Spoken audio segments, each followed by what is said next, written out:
What's up, everybody? This is Calvin Buchanan. And this is Cornell Beer from UnderRepresented, the podcast about design and culture. And today we are out here at Supply in Minneapolis with Mr. Hosie. Yeah. My fault, Brody. No, you good. Hosie Thurmond is owner, operator, Supply Clothing. And we have... Ariyon Kelly is my full name. I'm just Hosie's assistant. You just Hosie assistant. Exactly. I'm like saying, just dope Hosie artist, you know what I mean? Artist, I customize shoes, all of that. Yeah, all There that. you go. Well, yeah, so let's get into it. So usually we go through and we, introduce everybody and also touch on music. So if you want to start back in the beginning, we can even start with just music if you want to. Oh, yeah. So what I've been listening to this week, I've been listening to the Scary Hours on repeat, basically. The same three joints. Same three songs on repeat. In my car, in my house. Just them 3 songs queued up. I've been telling Siri, cue up that Lemon Pepper freestyle. And I just banged that out in the car, so that's what I've been on. What about you? For myself, this past week, I just got put onto it. It's a rapper's name's SG or ESTG, and I'm not sure where he's from, but it's a little like almost like drill rap kind of. Okay. But that's been a little bit, and then obviously I'm always in the old school. This week it's been not Cameo. What's it called? Actually, come back to me. I gotta think of the name. Okay. What you been listening to, Hosie? This week, man, I jump around sort of, but I was banging earlier in the week like this WizKid album. Okay. It's fire though. I thought that was super dope. It's funny somebody roasted me because I put up the WizKid album and I called them a different artist, and they were getting on my ass online. Okay. So I've been listening to some WizKid. I was banging like super R&B. I don't know. I'm getting ready for my wedding, so I feel like I just get on the wedding vibes. I was going hard on some Summer Walker. Play is Brent, bro. Whoa! So Brit Fayez I be going kind of hard on lately, and like some Summer Walker. But that's not all I play. That's My bad, I forgot you played the entire Gunna album all the way. Yeah, I jump around there. But okay, what have you been listening to? Our NBA YoungBoy? No, don't. That's your favorite artist. I played that song like the first time he met me. Ever since then, that's my favorite artist. But I've heard so many that I never heard. He's a liar. Anyways, so for real though, I just kind of listen to a lot of music. I kind of been jumping around, but for like the last week, Scary Hours. But I've been listening to like the Blueprint, the whole album. Okay. Jay-Z. So just a bunch of different stuff. Took it there. Yeah. She winning. Yeah, that's dope. But yeah, so I guess we can start with your space though. So you just moved in here 3 months ago. Yep. So we just took over here 3 months ago. It's like 2,000 square feet here. Kind of gives us opportunity to have a front end that we still kind of have some construction on, which will just be like order placement, POS. You kind of come in. That's the general meet point of supply. Operational, we'll have like signage as far as pricing and different type of garments you can choose from, different print styles. And just really kind of help people understand the nuance of what they want, because a lot of people come through and they have ideas of creation and print, but they don't really know how to bring that to life and what that process really looks like. So a lot of times the nuance of like creating for someone is also kind of versing them in that world and helping them make decisions, whether it be garments or ink style or type of print, whether it's vinyl, embroidery like we were talking about, screen print, what you do primarily, or other options to that. So then that moves back to here where we're at now, which is like general production, in which we're running our one auto machine right here, which is a 8.6 8-station, 6 colors, which runs automatically though, so that gives that ability to either be run manually or again auto, where we're just putting shirts on, taking them off, and the machine's doing everything else itself, which can print about 600 to 700 shirts an hour, depending on the style. So we have another one coming in that's going to be a 7.5, which can print about 500 an hour, and then another commercial dryer here, which kind of is important too, because you got to dry them as fast as you make them. Yeah, that's so true. This will be general production. Then we're taking over the back again, like I said, which is going to be order fulfillment and sort of packing, shipping, all that things in nature and nuance that we offer customers, especially kind of with our new site that we're kind of trying to push. as like a sort of creation platform, and we let people come on themselves. They can design it themselves. They upload their own art. They upload their own colors. They size it themselves, and they just submit it to us. Now, whether that be a drop shipping process where we ship it to their customers or we ship it directly to them, that's kind of where the back end is going to take over, and that whole life kind of comes together. That's dope. That's super dope. It's a young mogul over here. Right. You gotta start back at the beginning though, to be honest. Like, I feel like who is supply? You know, where does supply come from? Yeah, no, it's just crazy. I was just reviewing that actually with someone now. And it's been a crazy year for 2021, but it's a crazy ride on it completely. It actually started, man. I was collabing with a friend on like vintage. I had just moved back from California. I was in Cali, just going crazy, like just promoting, getting baked. Like, I burned out all my money. I was out there broke, borrowing from my parents. They didn't give me no more, so I had to move back. Like, it was like the shame of moving back as well. So. From that, one of my friends was into vintage, and this is like, 2012. All right. I wouldn't ask you, Ari. You were still in middle school. But this might be, I'm sorry. This might have been 2014 or 15. And like vintage was first coming back super hard, whether that be like vintage tees and like thrifting, and like that whole movement. So we opened like a thrift shop. Like I came back, I think, and it was like my last like 1,600 I had. And I put it into a retail spot. So I collabed with him. We would go out and pick, and we just started doing pop-up shops there with sort of the aspirations to make it a full-time vintage store. And it's actually crazy because, those aspirations, those ideas, not directly but sort of indirectly ended up turning into Urban Jungle. Because the guy I was collabing with, we ended up not seeing creatively eye to eye. And that was called Retro Vintage Supply. So we split, and I'm like, I kind of want to still design, and I was doing little cuts and chips to shirts and like bleaching. Like when vintage first came around, that was super in, and I went with supply. I'm like, I feel this design side, and he took the vintage and kind of started an endeavor with Tommy. And it was like the first time Tommy and all the owners there kind of came together. They were called the Kings of Vintage. And again, the guy, I'm not gonna bad talk him, ended up not being great business, and Tommy and them kicked him, and they got a retail spot. And that's the retail spot they're in now, and it ended up turning into Urban Jungle, which is like a huge brand. Shout out to Tommy and them boys. They're going crazy. But from there, I was just doing design. Anyway, long story short, really getting tags, getting my head cracked by other companies, and I started to see that the nuance wasn't really, in my opinion, the sales, but it was who's making all this stuff. Because I saw so many brands coming out with me, and I felt like I was creative, but I was more invested in the business side of it. Because I'm kind of a mixture of the two. I'm an artist, but like, Ari's a real artist in the purest form. I'm more of a creative, I'd say. So, and I'm invested in sort of business opportunities too. So that was the initial step. Maybe 3.5 years ago, I just invested into a vinyl machine, like a commercial vinyl machine, which is a heat press application. And really from there, man, it just went up, man. Like, I started getting clients with that, figured out that wasn't the best quality, invested in an embroidery machine. Started getting clients with that, figured out that there was other nuances and quality to stuff, so I invested in a single screen printing machine. From the single head, I went to, a 6x4. We were running that, and, ultimately in 2020, our collab that we did with Target really just turned things, completely up.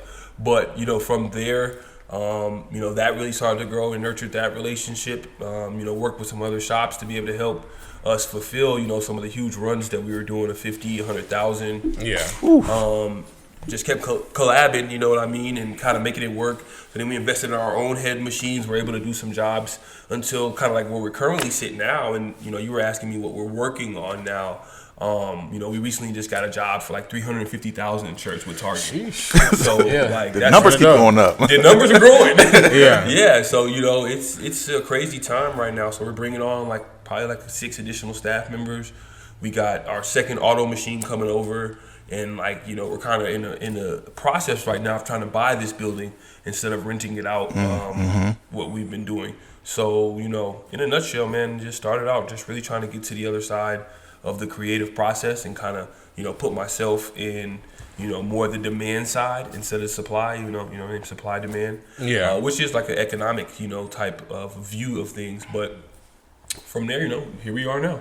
I think what I hear throughout that entire, I guess, like the story, I appreciate you sharing it, is the entrepreneurship, even back to the Cali days, and you know, promoting and it was a grind. Yeah. It's like forever Cali, grinding. it was stupid. You'd get like $5 per girl you bought. Yeah, and then you got like 10% if you got a bottle. Yeah, but like, you know, and my girl sees this podcast, so this is old stuff. But you know, so like your goal would be to get a lot of girls to come with you, and then if you can do that, you can like seduce a guy in who want to buy a bottle at your table because there's a bunch of girls there. Yeah, but it was a grind, man. Like, it was a super grind, though, man. Yeah. Shout out to my boys Jesse and them at Playhouse, man. That used to be crazy. That's hilarious. But that's what it is. It's like you said, the story's about the hustle. It's like you betting on yourself. Yeah. And then, like I said, taking those chances, and then you coming out on top of that. So I think that's dope. And I think even continuously investing into it, as you mentioned throughout that story of going, you know, from supply and you know, or vintage and design and clothing that way,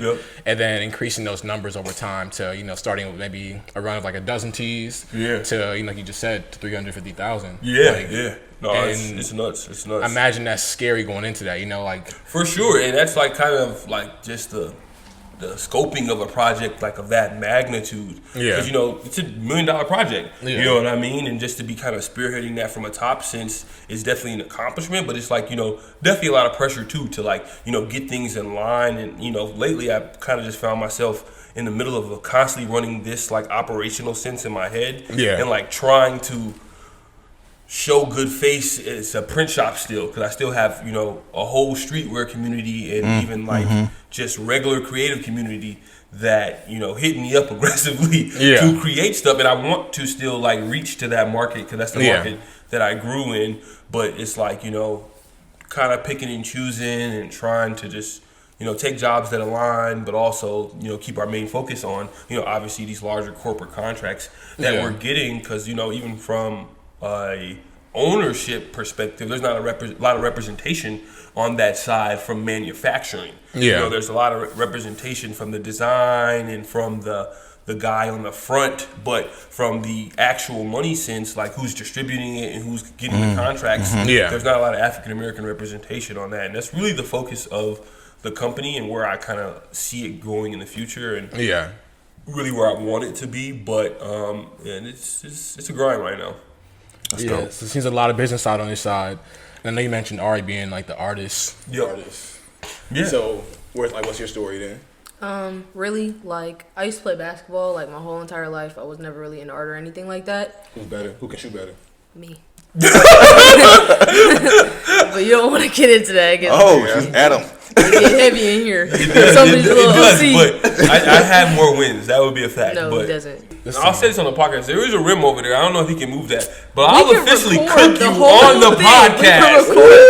10 shots. You know this is my dojo. You know that you'll lose. They might not touch the rim. You might beat me too, though. If Jake's not recorded, we'll record it. So. Hey, I got video proof already that I beat you. I'm just saying, you know, how much more do you need? No, we'll leave it. We'll leave it there. No, he doesn't. But like I said, that's a whole different story. But no, I used to play basketball all the time. And then basketball kind of translated to shoes for me. I was super into shoes my whole life. So I was transferring from Washburn to South, which is up the street, my junior year. So that summer, you know, I'm going to the school. I don't know anybody except for one person.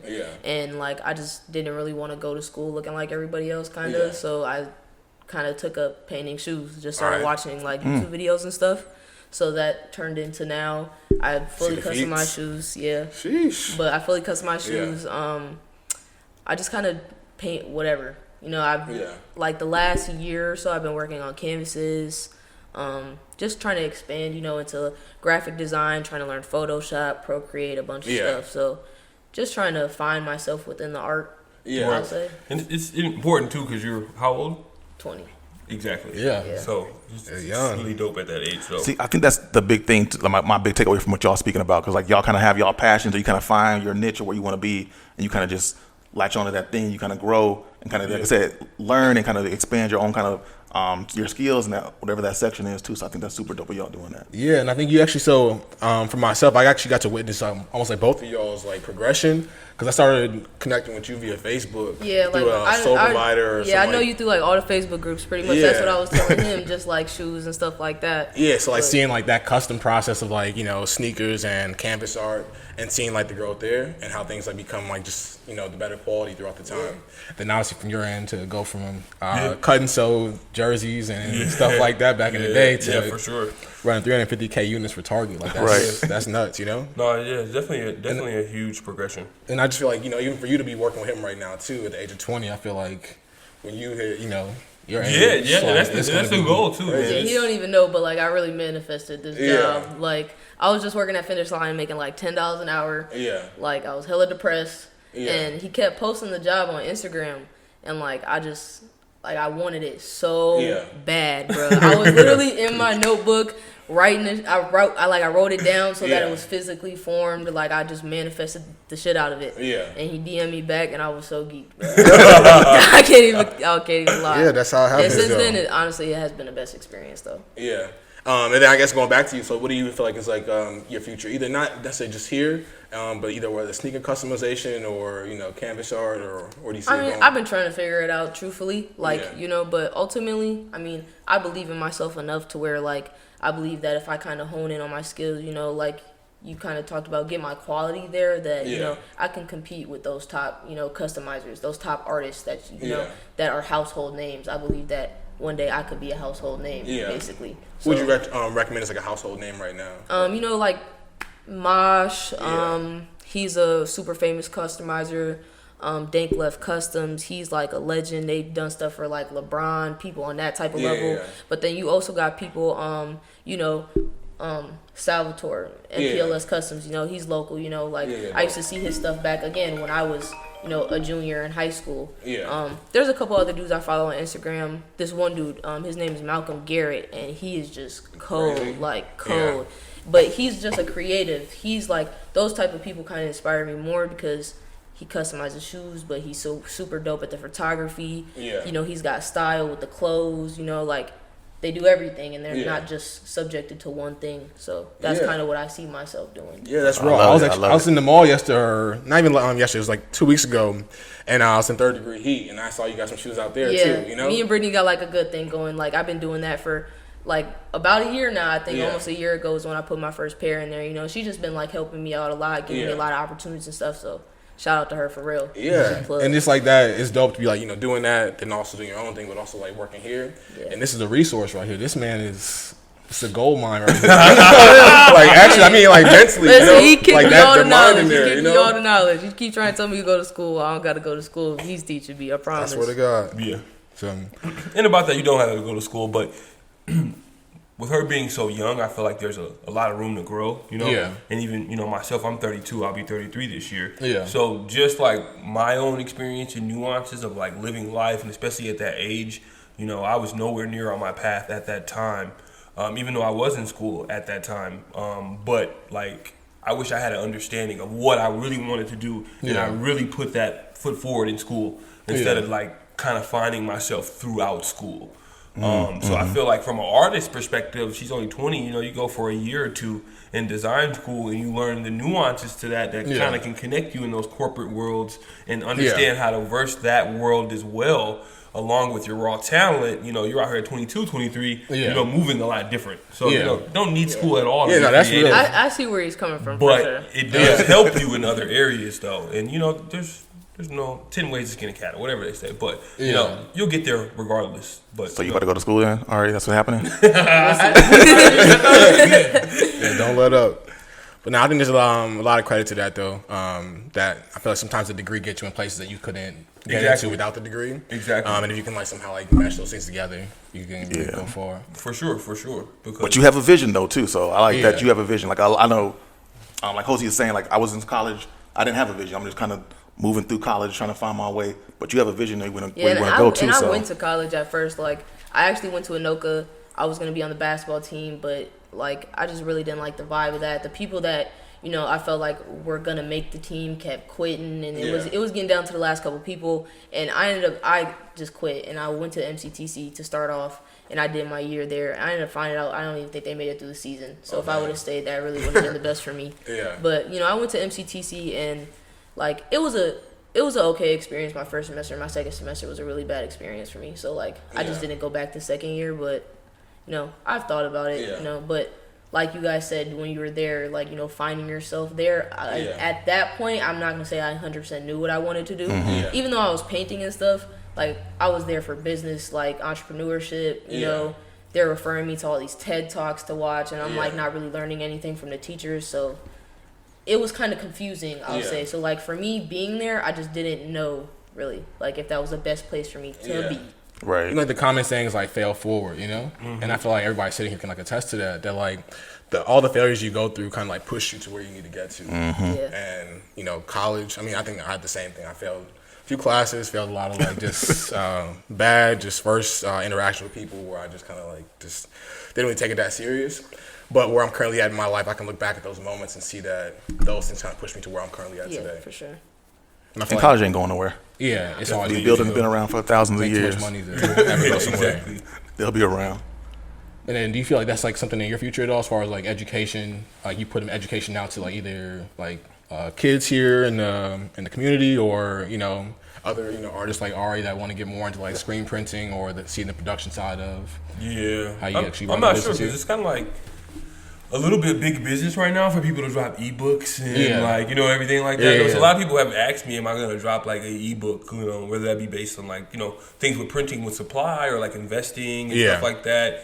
And I don't think so. I really don't. You know what I mean? Like right now, I'm really just focused on building the business, and like where it ends up, I'll start to sort of vertically integrate. You know what I mean? I feel like I'm still horizontally integrating. You know what I mean? Or now, I'm sorry, excuse me. I'm still vertically integrating before I can kind of reach out and really give to others. I feel like, and this is just my personal opinion, I feel like sometimes people are too quick to want to be like trying to teach everybody else or like attest to how much they know or think they're a guru. Like, even right now, man, I've done a million fucked up printing projects, like to be honest. And it's like, I know a fair amount about printing right now, but I'm no printing master, you know what I mean? Like, and my company, even where it's at, like it's not at its final destination.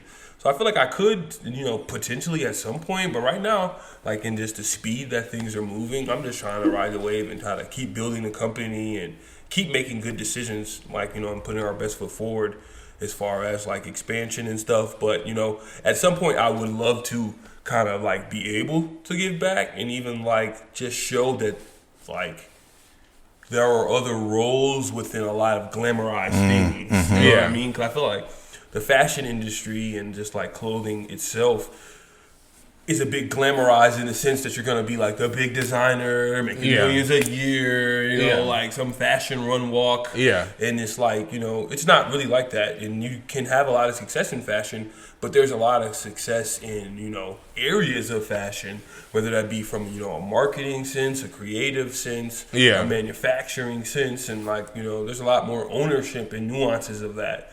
So I would love to kind of spread more information just about ownership and the nuances that go into that and kind of create more entrepreneurs before I created more printers. I think that's like that's a big distraction sometimes, like that flashy part. It definitely is, dude. It definitely is because it's, I mean, it's the nature of the culture. So we're all,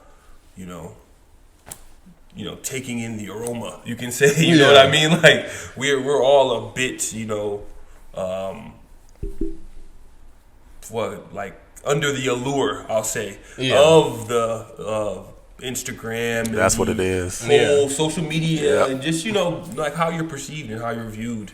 So I recently got engaged. Well, actually not recently. I mean, getting married this summer. It's crazy. The pandemic went so fast. But I recently had a son this year, and got engaged. Congratulations. So I've been trying to really pull myself away from some of those things that I was driven by and like that I valued before, and trying to kind of restructure those things, and even in business. So I've been trying to be more tangible on the ground with my business, and a little bit I've been off social media a bit more with it, but I've been building more relationships kind of in the real world and kind of dodging less shady business on social media. For sure. You said building relationships. So another mentor of mine talked about relational capital and how there's so much more value in building like great bonds with great people. It is. So how's that played a role inside the business so far?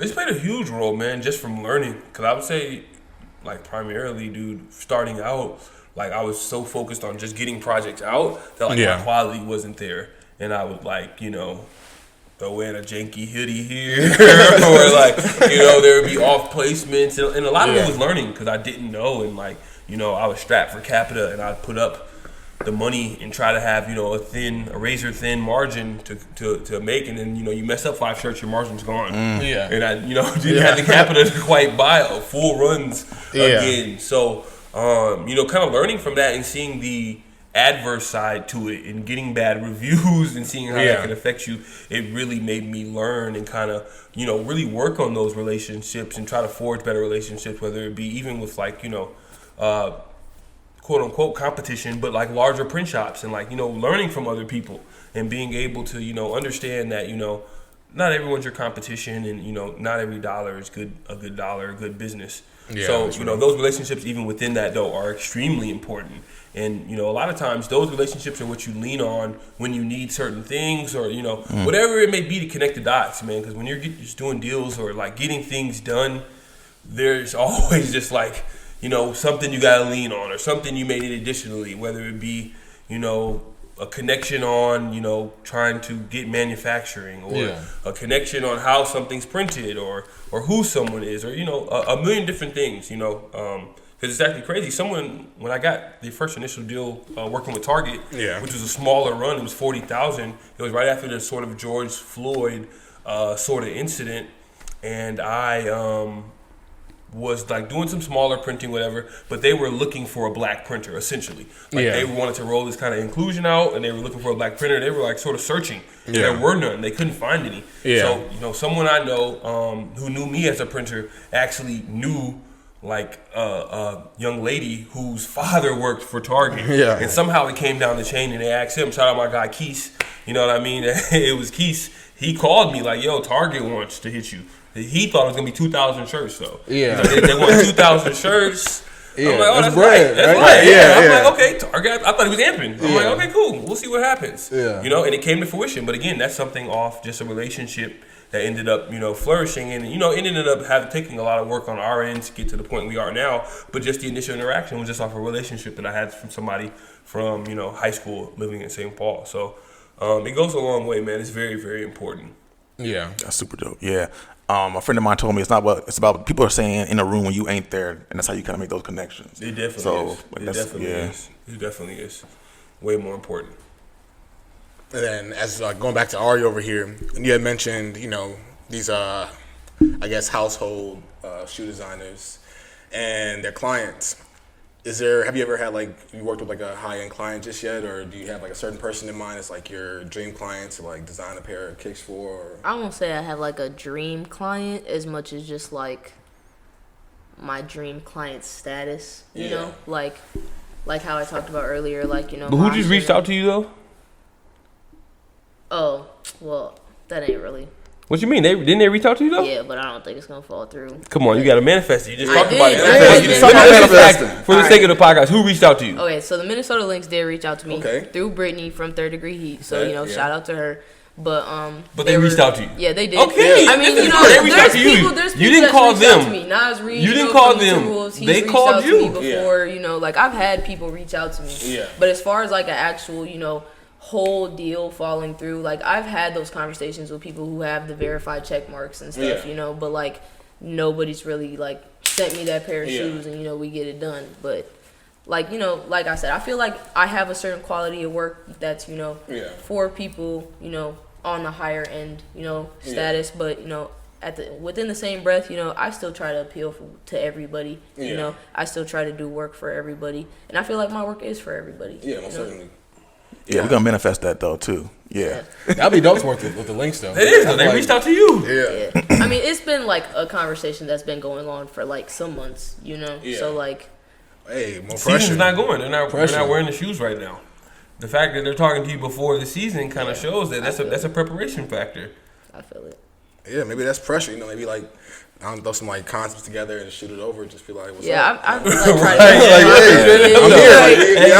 We waiting. We working still. Right. No, I think that's dope. Like I know we keep entertaining this conversation like manifestation and how that plays a huge role in actually progressing. And I feel like not to just like put it on our culture. I think it's a person thing in general. But I know with a lot of times within the Black community, we have a hard time getting past that first barrier where like, I think we said the flashy stuff earlier, where like that's the distraction, and we don't see like the work that goes on behind that, and how there's so much more like money or bread or opportunities behind that. Yeah, for sure. I mean, just from like a macro sense, economically, there's so many trillions of dollars within the economy.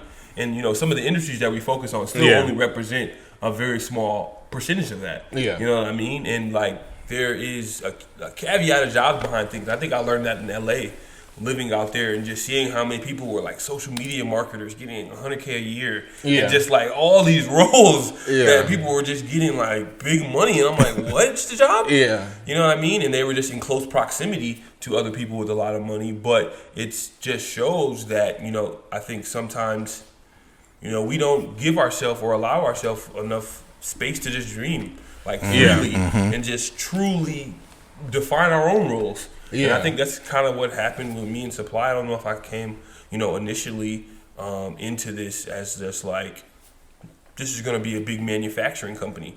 But, ultimately the universe aligned and I just kind of took those signs. It's a book called Contagious that I have her reading, possibly. I'm not sure if we're reading it. I said I'm not sure. But, that just kind of talks about, like, being able to believe in what the universe is showing you. Yeah. Also a mixture of The Alchemist. I'm mixing two books in my head, though. Yeah. But shout out to Alchemist, really a dope book that really talks about, like, manifesting in the universe and following the signs of the universe. Yeah, and ultimately that, like, a lot of what you need to do is in front of you, but you have to be able to see the signs, whether that be negative or positive. Yeah. But, to circle it all back to what we were saying, just kind of being able to, believe in the belief that you can really create your job or create your role in doing something you love. But how hard are you willing to work to do that? Yeah. Ultimately, you can for sure, no matter what it is. But I think that, we go to some of these more glamorized roles because, like, sometimes people are lazy. Yeah. And they do kind of want to just hit a home run and be rich forever. Yeah. But that's not really the nature of it. You know what I mean? And I think that nuance is kind of missed. That's true. I think you spoke about it when you talk about how there's a bunch of kind of diverse roles within the fashion industry. And I think people think like they only know one kind of thing within that, like fashion designer. Yeah. But like you said, there's a bunch of different stuff. Like you said, with social media stuff, there's a bunch of different kind of roles in social media, but people don't know that. Or, right. Pickers or, even on the photography, there's people who creative direct things. Right. You know what I mean? For a long time before I got into this, I wanted to just be a creative director. Yeah. Like I just thought it was dope to just like kind of sit back and concept things, whether that be a shoot or, a photo shoot or photography or just concepting things with a drop. And, we're kind of working on something that Ari's going to be dropping, and I missed the creative director in the background a bit, though. Yeah. But, even from a creative sense, like, you can be paid to creatively direct things for people. Mm-hmm. I mean, millions of dollars, right. Like, but, there's some people who are on to creative direction, and that's just an example of the roles, but I think that the creativity of African Americans, and especially in the design world, is so rich, and they're so creative. But there's not a lot of like push to expand that range of creativity. Yeah. Even like just an example, like Jordan Peele. I fuck with Jordan Peele, super tough. Yeah. Because the creativity that he's bringing to horror genre. Yeah. Like and he's snapping. Yeah. Like I think that's super dope in my sense, because like he moved into a space that like we're not in as much, and like brought over that like different ingenuity and creativity, and he's really making like dope stuff though. Yeah, I'm like I kind of want to see what Candyman's gonna be. That's gonna be fire. Even like the revisit back to like the music part, and to integrate like hip hop culture into like horror movies. Sure, come on, and like provide this like it's like clean as hell. That was stupid. I was baked in there like like for real. But I think that there could be like just more thought or even more like intention into like expanding that range of creativity and the roles that you can kind of be in with your creativity, or where that can lead you.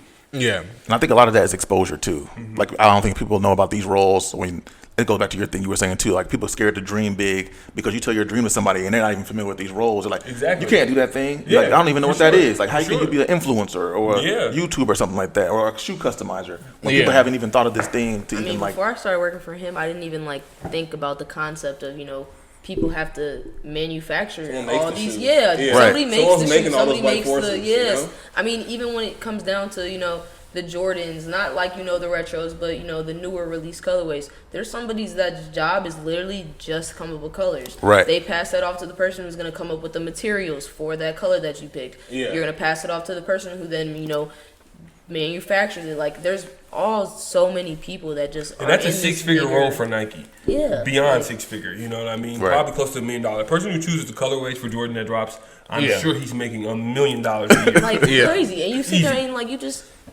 pick colors, bro. Yeah, exactly. And Jordan designed the shoe a while back, or he doesn't know more, but still, the shoe is defined. Like, you know, right. Nobody's buying 22s or 23s. Yeah. Talk about it. Like, or beyond the 20, I'm not even entertaining. But yeah, I think that's like a really unlocking moment though, when you figure out that like you're working on this T-shirt, you know, and I'm designing all these cool graphics or whatever. But then you realize that someone's making this T-shirt, someone's providing this thread, someone's providing this cotton, someone's shipping this to the States or shipping it from this state to this state or whatever, and someone's making money off of each of those additions to this garment. Every step along the process. And I'm trying to do like the last place of the garment. I want to add my graphic to it, and you know, how can I integrate myself further in that process? There's like so much money involved before like you even got to that process. Yeah. And that's what it is. It's about looking at the entire process, and then, like I said, looking at how do we get to a T-shirt even? Yeah. And then, like, and even the back end of that, like, even from there, like, people have shipping this. Like, who's doing the trucking? Who's doing the distribution of this? Like, all this stuff within this process. That ultimately, from dealing with distribution through Target and dealing through distribution from other things, you know, a friend of mine had an opportunity to invest in a semi-truck. Yeah. So, you know, even just seeing the back end sort of sense on that, he brought it to me. I was able to invest through some people he knew, and he kind of, you know, connected me. Shout out my man, Adam Cato. But, you know, so I invested in a semi-truck. And I'm part owner in a shipping company in which, you know, we ship things. I was shipping some chicken nuggets from Tyson last week. You know what I mean? To California. And it's a bag. It's exposure. You know, like, you got to be exposed to that industry before you even know about it. And even just understand the amount of capital that are going into these different industries each year, you know. And, you know, the economy works in unison. It's a flow. So there's, you know, a business model that almost fits with every part, whether that be the manufacturing, to the shipping, to the procurement, to the design.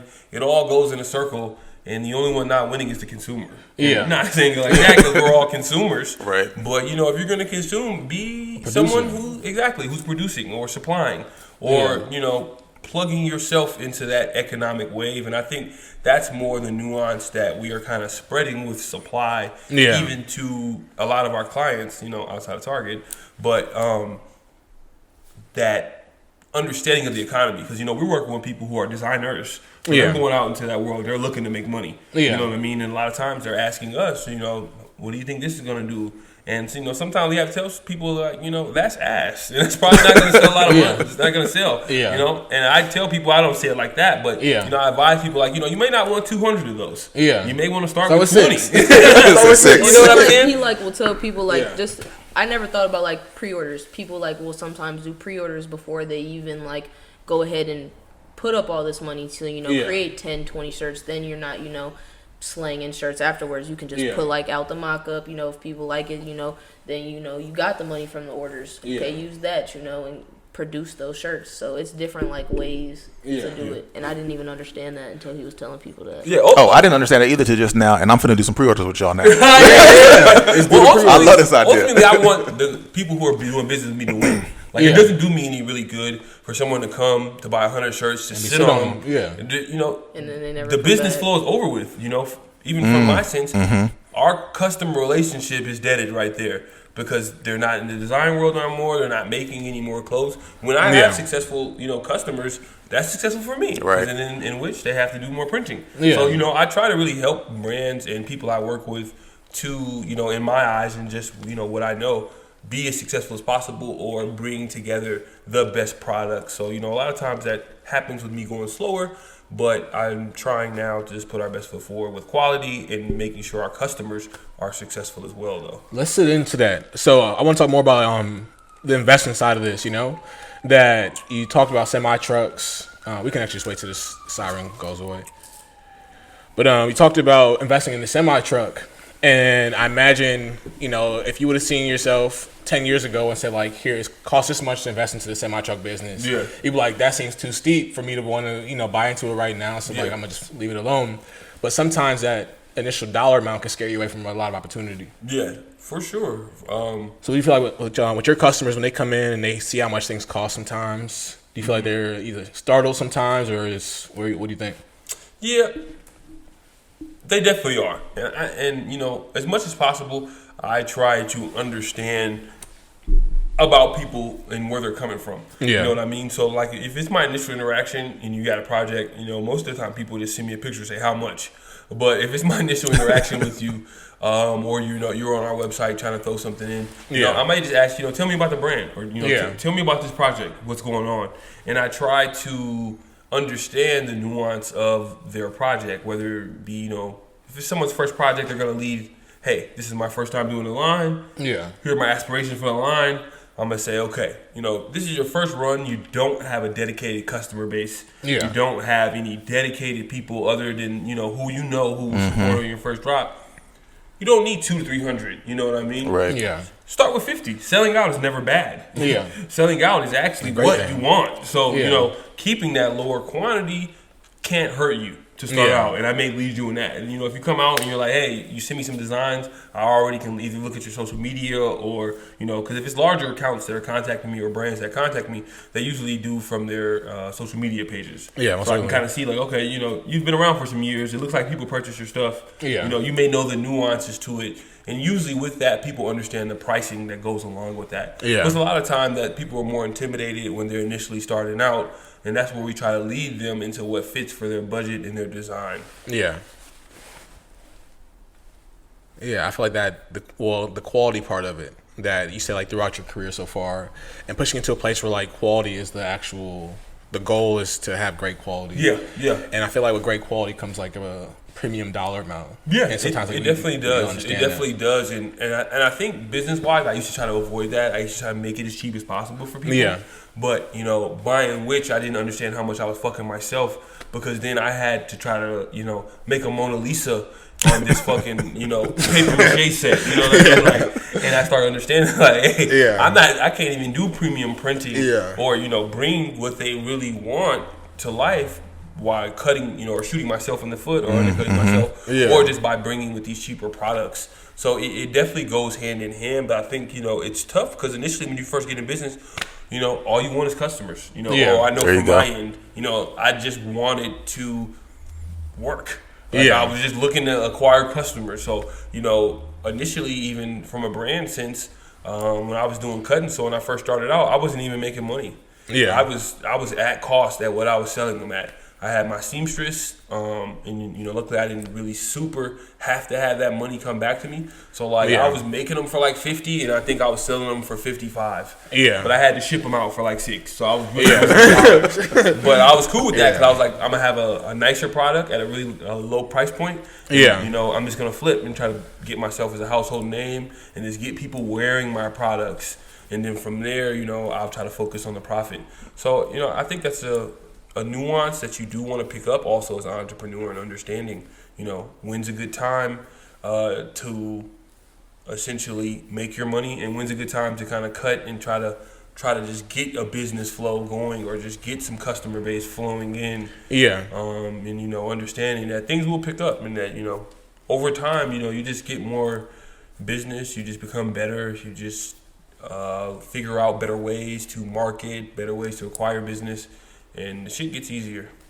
What's at stake when people decide to, they hear about how great quality is and they decide that it's too expensive, so I'm just going to do it this way, and they buy, let's say, some printing thing from, Hobby Lobby and they iron at the crib and they iron things together and put it out into the world. What's at stake for those brands? Really from a brand perspective, like that is your whole business. You know what I mean? Because you're selling products. So, you know, your initial interaction, even from a brand sense, is your most important. Yeah. You know what I mean? Because you're establishing your perception. You're establishing the way that you're going to be perceived by everybody else.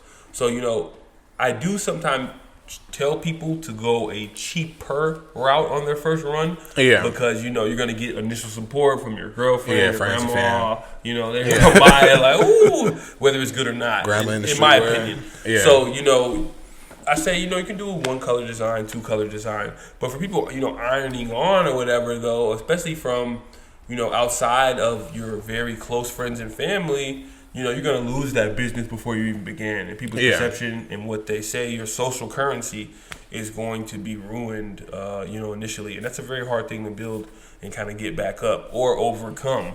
And, you know, I've had plenty of experiences with bad customer service. So I'll be the first to tell you it's very hard. There's still some people probably right now who are like, fuck that. You know what I mean? And it's, you know, and I take full account for it too. Yeah. That, you know, there's a learning process to it and there's a nuance to business that, you know,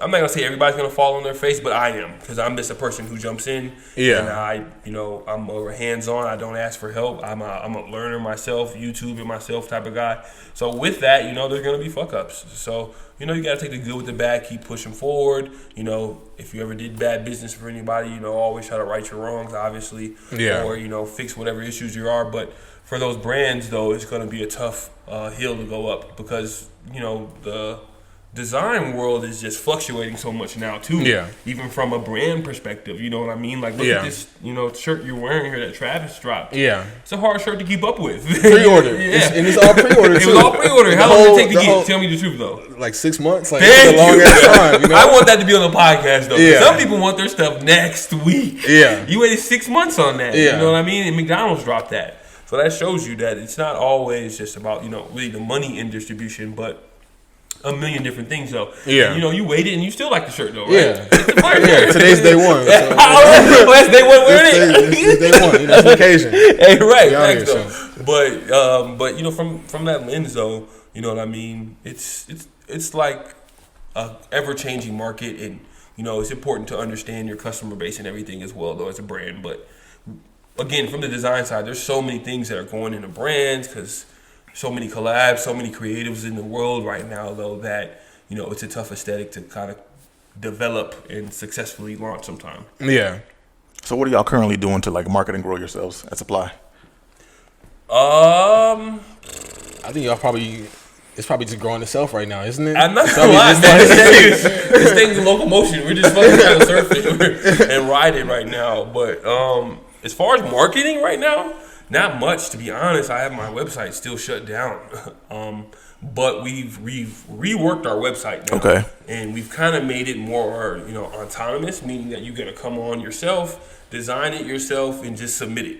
And we just take submitted designs. Okay. You know what I mean? And that kind of eliminates the whole creative process of getting the right design, getting the right sizing, getting the right placement, because the customer does it themselves. Okay. And we just take it on ourselves. So from that sense, that's kind of like what we've been working on for a while, past couple months. And that ultimately will give us more efficiency, which can give us more exposure to brands, and, you know, that social capital kind of build.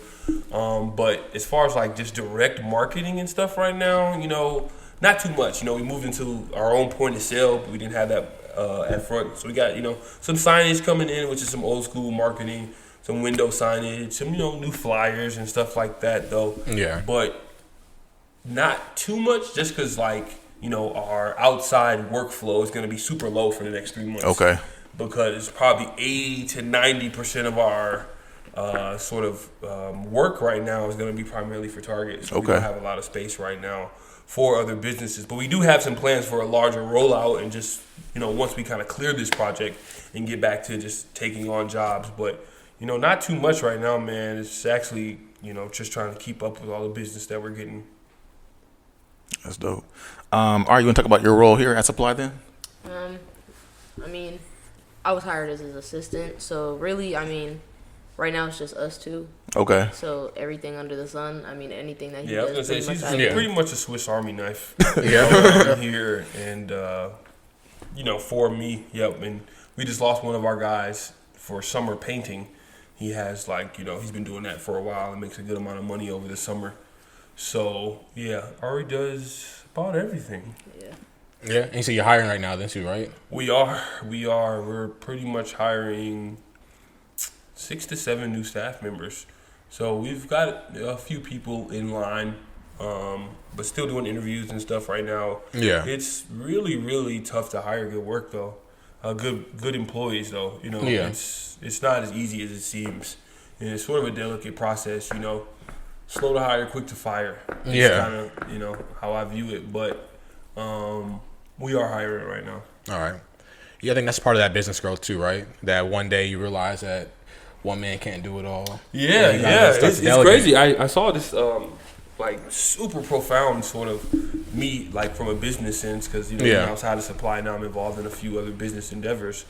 But you think you only have 24 hours in a day. Yeah. And you do. But this guy broke it down and he was saying, rich people have 1,500 hours in a day. Yeah. And I'm like, that doesn't really make sense how they have 1,500 hours. Right. And he's basically time. Yeah. Other people's time. But he said, hey, you get to a point where you make money off your time, whether that be entrepreneurially or, you work for a job. Your time equals money.